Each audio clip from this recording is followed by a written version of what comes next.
Well, there we are about to find out, everyone, if the third time's a charm. John, here we are once again. How is this the third time? I'm lost already. Okay, We're, good. we're Try to five keep seconds up. in and I'm lost. All right, well, this is par for the course. So we did an album focus episode on the Christopher Cross album. Ah, yes. Then, because you got so many of the details wrong, Tommy Right. Taylor, the drummer from Christopher Cross, reached out to us and said, "Hey, there are a few things either you didn't state correctly or that maybe you didn't know." And so we had Tommy back on to run through Two some of part. those I got so two much wrong parts. with the two-parter. Yes. So this would be the third time because we're Okay. coming back to the Christopher Cross album, but we are about to experience it in a whole new way. You and I have already experienced it in that whole new way. And on August 1st, the rest of the world will be able to as well. Courtesy of Seeker Music, right? Yes, thank you once again to our friends from Seeker Music. We actually did something very similar when they shared with us the Another Page album, and we were able to preview the spatial audio Atmos mix of that, Jan. But we had so many questions about how it goes together. You asked me as if I knew. I didn't know. I didn't even try to guess. So we're going to bring someone on that can give us all the details. Absolutely. Yeah. Yeah. We are super lucky to actually have the person who is in charge of I'll get something wrong already, John. Is this mixing? Is this remastering? So the person, the genius behind all of this release is none other than Jay Clark. Jay, welcome to the podcast. Thanks for having me. How are you guys? Good, good. There's lots of opportunities for me to get things wrong here, Jay, because I know you are an engineer, a Mhm. mixer, a composer, multi-instrumentalist. You've been in the ad business, I think, like my cohort here, John. What is your current position? What are you doing as your day job now that brought you to us? I do mostly I'm mixing. Full time, whether it's music, immersive music, um, films, commercials, um, anything that needs to be mixed. Really, that's about I would say 95% of what I do. I also do a little bit of audio, like I mix SpaceX webcasts, live webcasts. Really? Wow. Um, and and then write music and record stuff, that sort of thing. So, but mostly, yeah, mixing a lot of spatial stuff lately, and then stereo stuff. So then I guess the reason that we're here is because you had the opportunity to sort of the dream job, as far as we see it, that you were hired to do the spatial, the various different, we'll get into what all these terms mean because I know I'll be using them incorrectly, but these spatial remixes of this Christopher Cross catalog. And you did Another Page as well.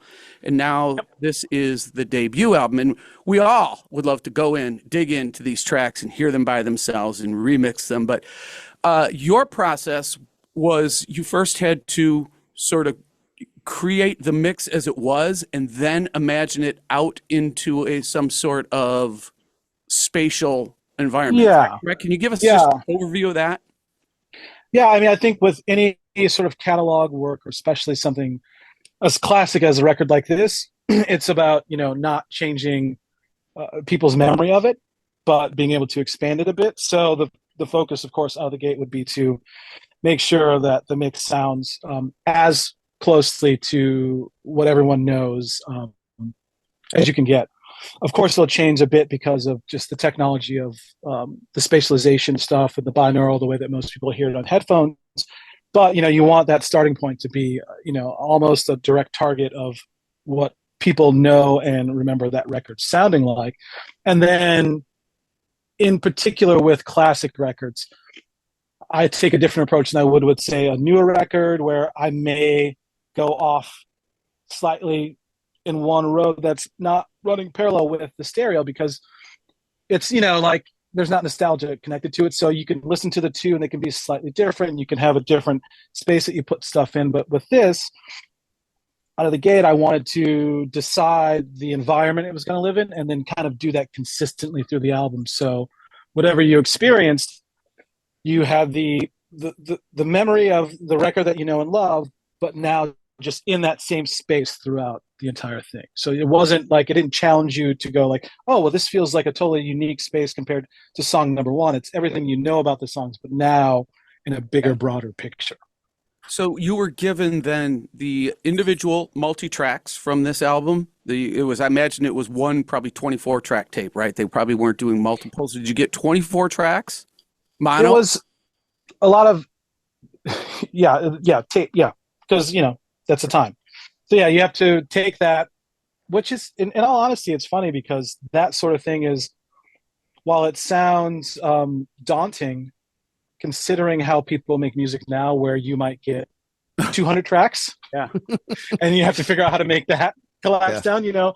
When you take like a classic record or a classic recording style from the time when people, put the effort in up front to get things right, and so there's not a ton that you are doing, as opposed to now people, are afraid to commit things. They're afraid to commit EQ and Yes. compression and Yes. stuff. So you have to chase all that stuff back down. And with something like this, it's a lot of times I did another record that should be coming out soon, a Linda Martell record, which it's just 4 tracks.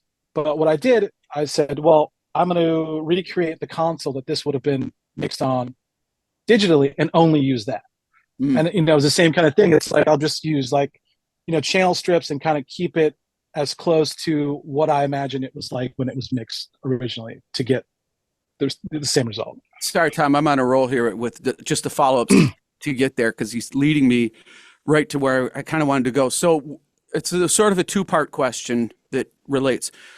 Were there any mix notes that you were able to work from and or gear specific outboard stuff? I know you have a lot of analog outboard gear. Were there any directions that said, hey, lead vocal through a Fairchild or EQ a Pultec, blah, blah, blah, anything like that for you to go from? Or was most of it all committed to tape actually?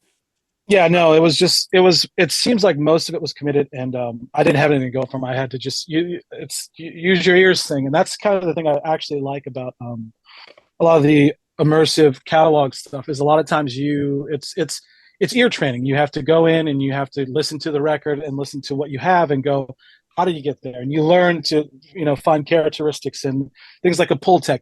I could hear, the push pull nature of a Pultec EQ in a record now from focusing on stuff like that and experimenting and trying to, recreate things. So it's just, a lot of time spent, which is beneficial on every in every aspect of what I do that's not this, whether it's mixing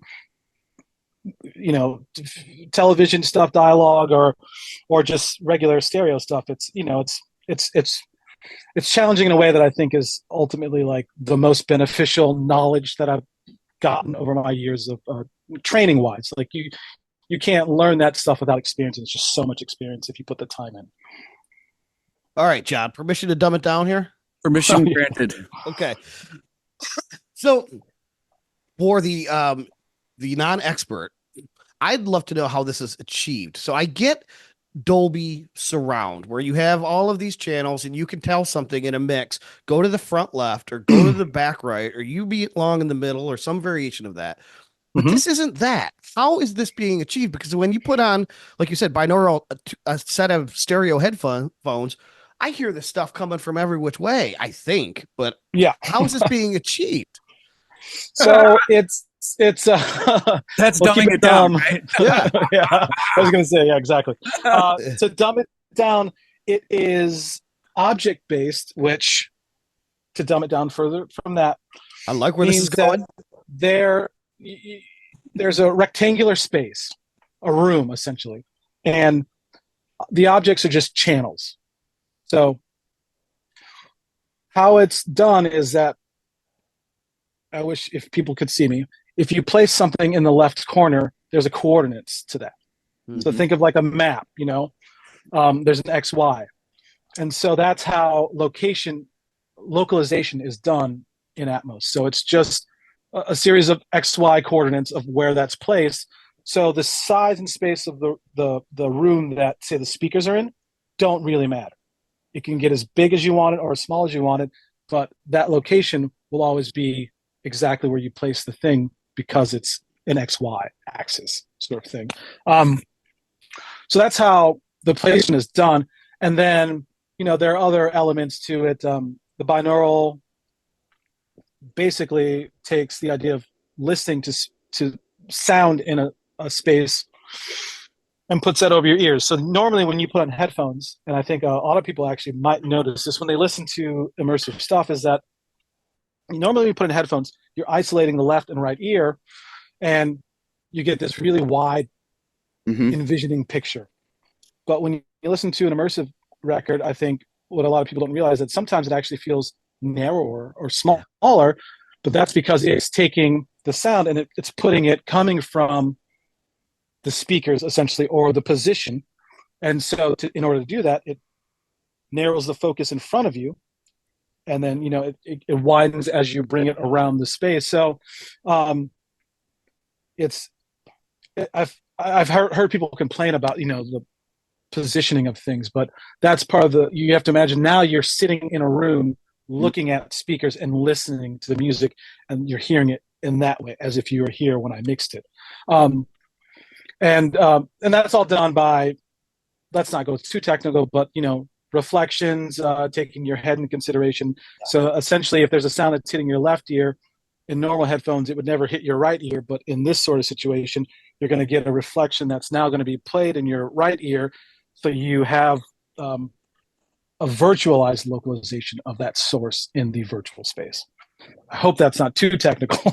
I don't care how far you dumbed it. That was fascinating. Well, yeah, we talked about that when we talked about just how reverb is done in the way that exactly that different sensibility of space. But you also have, is there an up-down sort of characteristic to this? Yes. I know I saw that you have speakers on your ceiling. Yes, there is an up-down.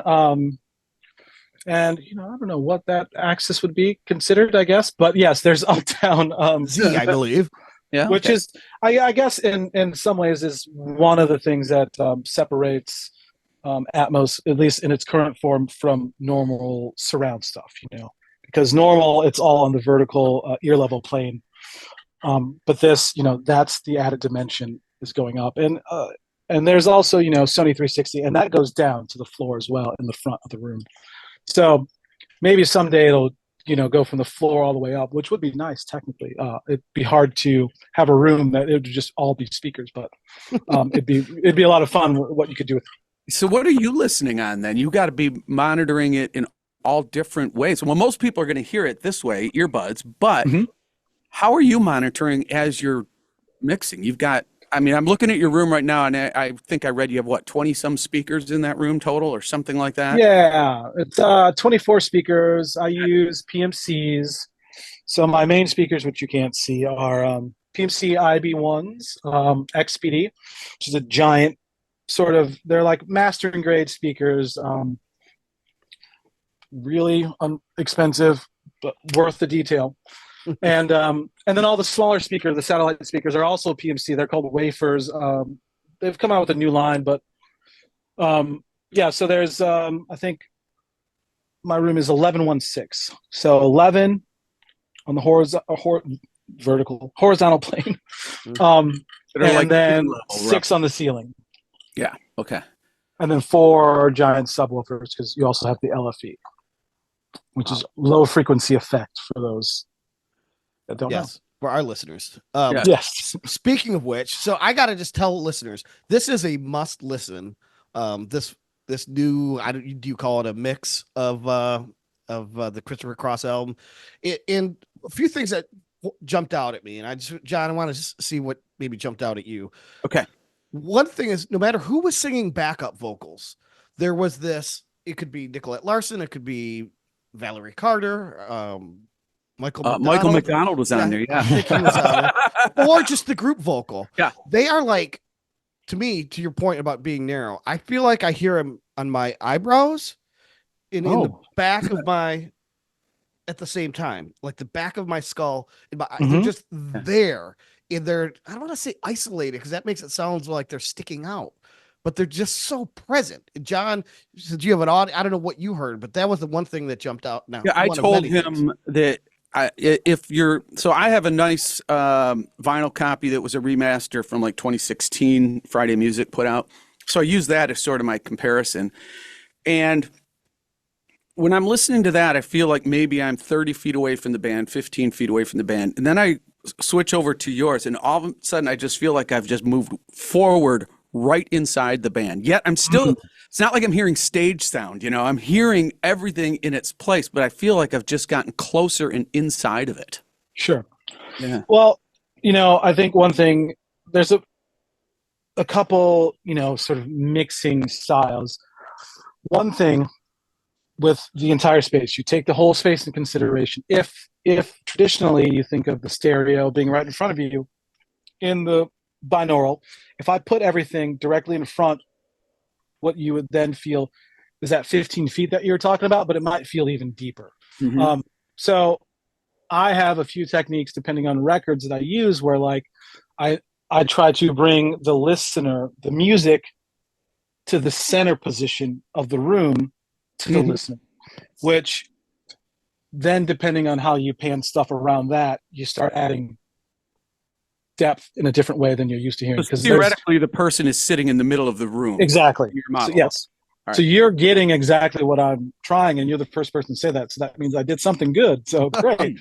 You did. But yeah, when you do that, the thing is, think of it this way: if you're already getting that 15 feet, and then let's say with like drum rooms, and then you're adding depth beyond that, that's going to be so quiet that you might not perceive it.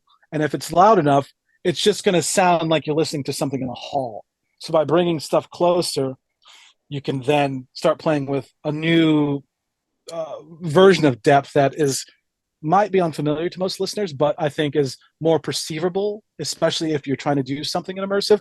Because a lot of people, that's the hardest part. They can't hear it. I think most mixes are still treated traditionally, so they can't really hear the immersion because it just all sounds distant to them. So creating a new front or, a new starting point and then building depth beyond that to that 15 feet that you're referencing, that's now the new point of depth, but now I brought the main aspects of the mix forward more. Is, kind of the general idea of this record, and then a lot of records I feel that need to be a little more direct. Well, the danger of doing those remixes, those catalog remixes, is it a lot of purists or older listeners have a built-in bias that they don't want to hear a remix. They don't want to hear something. Yeah.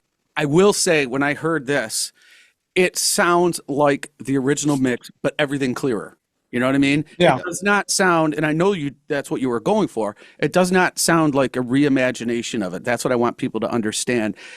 And there's, like, infamously or famously, however you look at it, there's been a big discussion, even Rick Beato has talked about it, that the guitar lead at the end of Ride Like the Wind was underserved in the original mix, and you matched it. And so you're going to get emails that saying, why didn't you turn that up? I know. Did you have to fight for that?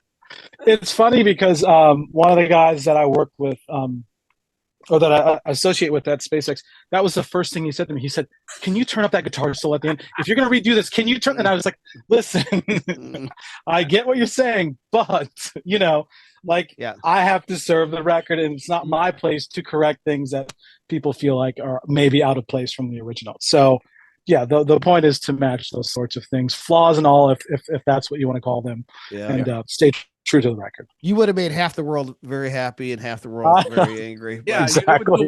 No win. Exactly. But one thing that jumped out at me is I remember the first time we did this record, John, I spent a lot of time emphasizing how tight the rhythm section was. Andy and Tommy, Andy Salmon and Tommy Taylor. And the minute I heard the beginning of I Really Don't Know Anymore, it was the best I've ever heard this bass. I don't know what you did to it, Jay, but it's like, that's how that should have come through. And it's not like you boosted it up in the mix. I don't know if what, if anything, do you remember doing to the bass track on that tune?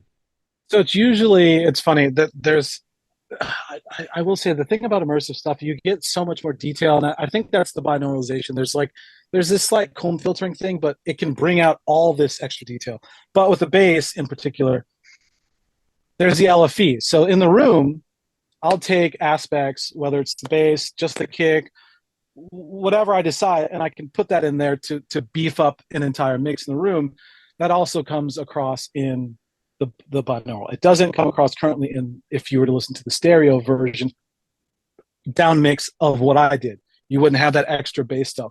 But that's in there, and I find the binaural, the way that the processing is done, there's already a slight high frequency shelf added to it. So I like to try and balance that with a little bit of a bump in the low end, with hopefully the right low instrument low instrument place there. But in that case, that would have been just an added layer of actually slightly an octave down sub bass added to it. It would have been a mix of both. So just a little bit of an octave down to beef it up, and then the original mixed in with that. So that's probably why it feels, that way to you. Yeah, feels great. Good. Well, let me ask you a couple other tracks, John. Unless you're Nope. got something. Go ahead. I've got something spinning in my head, but I'm not quite ready to deliver. Okay. Well, I wanted to know what fun you had with the wind effect at the beginning of Ride Like the Wind. And then the same question will hold for the opening to Sailing, both of these songs. So you got to hear this, folks. It sounds like something you've never experienced, but how it should have been experienced all along, probably. I don't remember exactly what I did, but I can imagine, it's painting. So it's a lot of fun to, traditional painting, once you start doing this stuff, is the most boring thing in the entire world. So, it's left to right, ooh, windshield, wiper.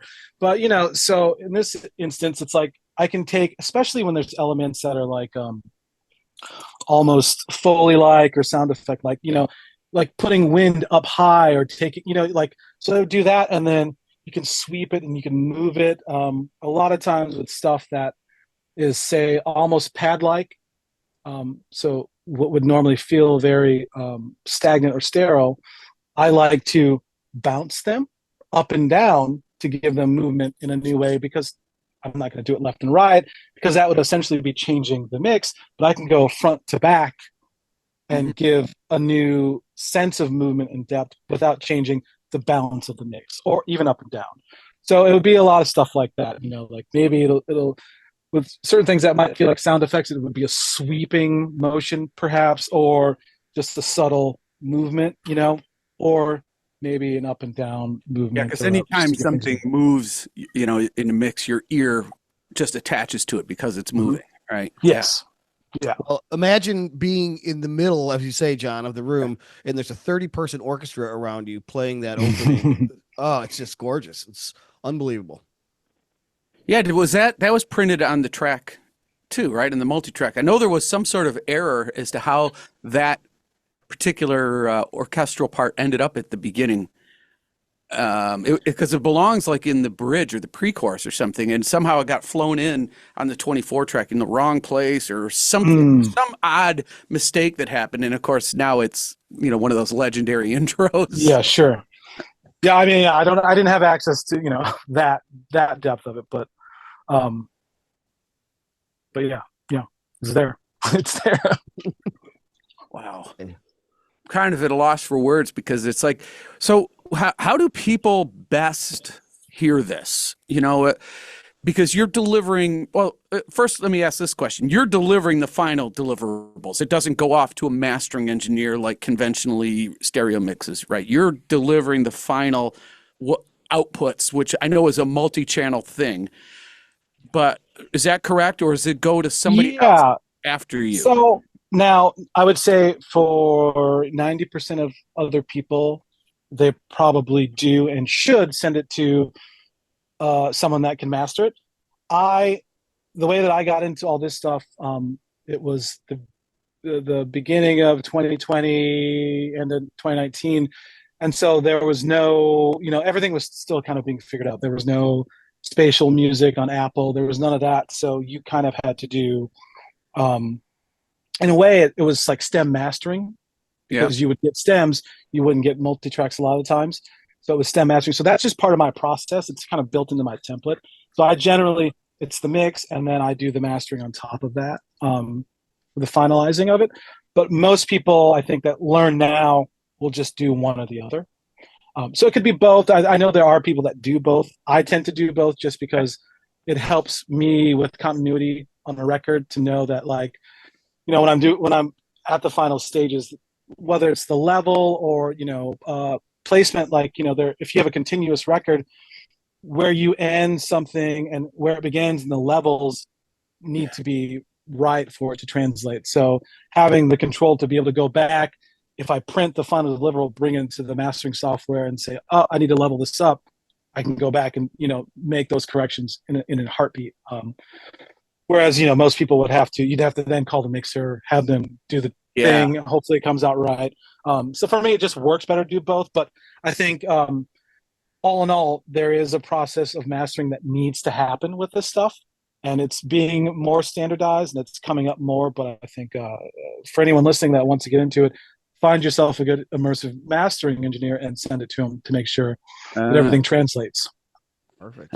So how is it then reviewed by whoever your supervisor is, whoever your approval? Do they have to come to your room? Do you send them something and they've got the Atmos stuff to listen on? How is it reviewed to get the okay? Yeah, so there's a couple ways. I would always prefer to have people in the room. Okay. First and foremost, I mix for the room. I mix.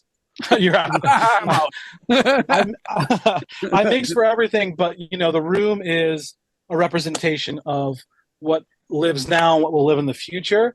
The binaural stuff is ever changing and getting better and developing. So I know what I've done in here is what you will hear 20 years from now if you went into a room, versus the binaural could sound and will probably sound better in 20 years from now, but it will sound different. So, this is my priority. Now, what I send to people, if I can't get them into a room, I will send them on Samply. I'm sure you've heard of Samply.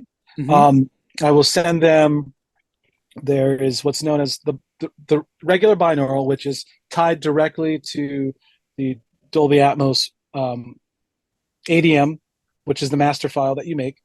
It's a Dolby's direct representation of the binaural version of the mix that you did. Okay. Then there is what's known as the Apple Spatial. When you make that version, it's called it's an MP4, which is a movie file.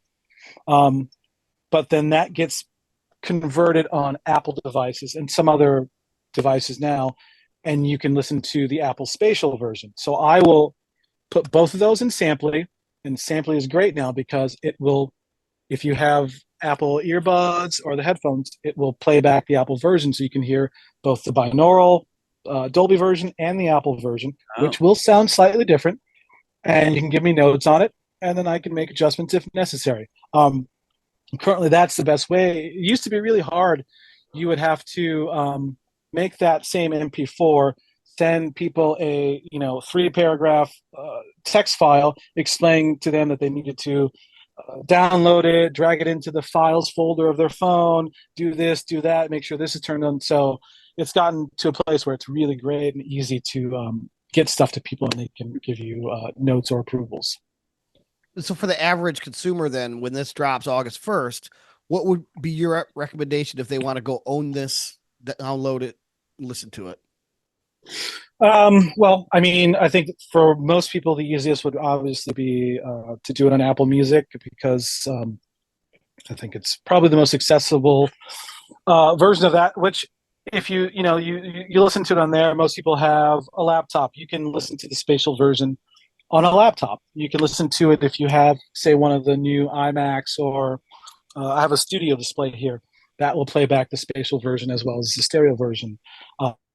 Their AirPods, their AirPod Maxes, you can listen to it on those, and those will give you the probably the truest representation, second to the room. Outside of the Apple ecosystem, there's what's it called, Tidal and Amazon Music. And with those on there, you can just listen on any headphones, and that would be the direct Dolby binaural version. So I would say, if you want to hear probably the closest to what I intended it to be, I would listen on those two platforms. But the most accessible and easiest would probably be for people to listen on Apple Music. That will have a different character, and that is because they put their own spatialization on top of the mix, which I don't have control of. Yeah, right. That extra veil of yeah. Hmm. Have you ever traded notes with, or do you know Steven Wilson that does a lot of the remixing of old catalogs? English No. guy, yeah, he's done like the Yes catalog and a Oh, lot of great. the prog rock stuff and a few others, but he's doing mostly, I guess, for surround. But I guess the concept is similar in fact, you have to go back and reconstruct the original mix. Yeah. Yeah. That's the trick. Once you're there, I guess it gets a little easier, gets more fun, probably, huh? Yeah. I mean, side note, like about to start another record, and sometimes when you don't have time, enough time, like with this record, I think I don't think it was a very tight window. I think I had at least 3 weeks or something to turn around. Um, but this next record I'm about to start, I have to have done by the 1st of August. Um, so in a situation like that, I might say to this is a band, say to the producer or whatever, like, okay, well, why don't you actually pick, 8 to 15 groups and make stems? Put as much as you're processing on the stems. That way I can focus on just painting the immersive picture and not spend as much time trying to just get the mix back to the starting point. So I think there's just, different approaches where you can get the most out of, um, working in this environment versus just fighting to get it to sound like the original thing. If you need to match something. And time is always of the essence, unfortunately, and it's a struggle, but there are ways to get around all of it. It's amazing how much time, effort, and money is being put into these legacy recordings too. Because we were watching, Bob Clearmountain doing reconstructing "Born in the USA" to make that whole album again. So this legacy project, it's just fascinating to me because you get to hear how this stuff was recorded originally. Live drums, real drums in the room, not sample, not even sample retriggers. You get the real deal. That had to be really interesting. It's one of those things where, it really makes you appreciate the past and like the art of making music and recording. Like it's not done in the same way. And it's like,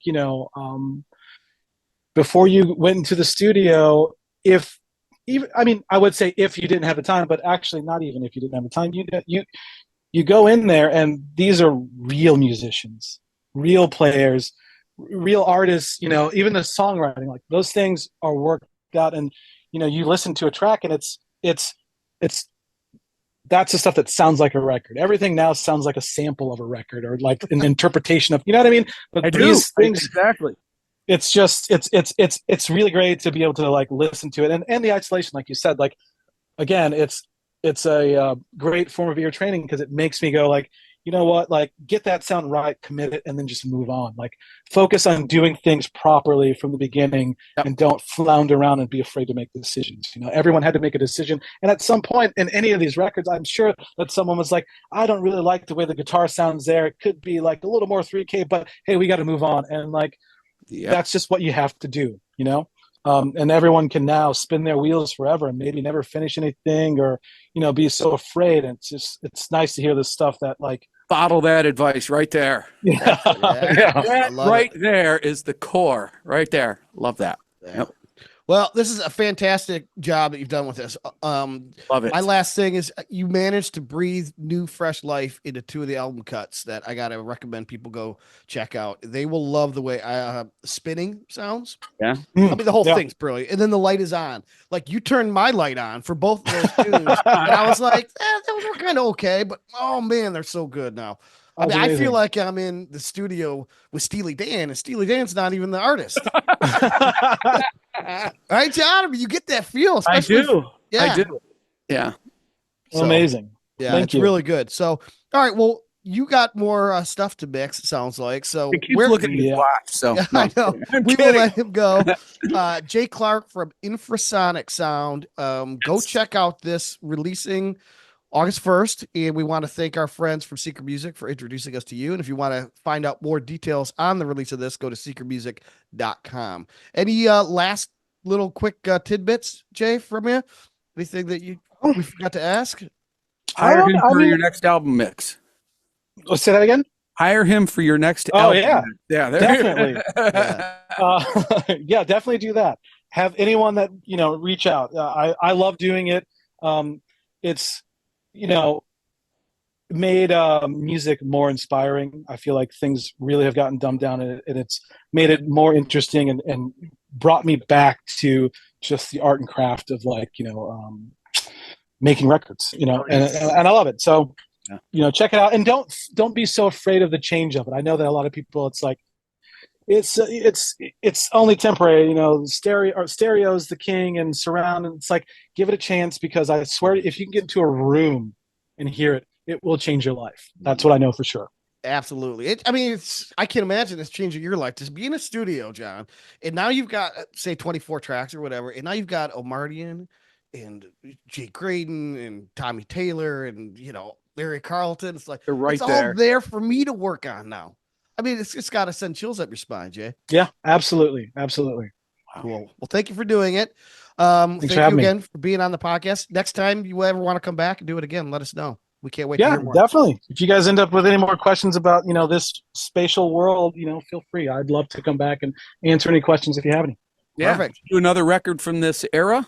Let us know. We bring Happy to do it. I want to hear all about it. Yeah. All right. Thank you. Cool. Sounds like it's a date. Until then, thanks, Jay. Take care. Thanks. See ya.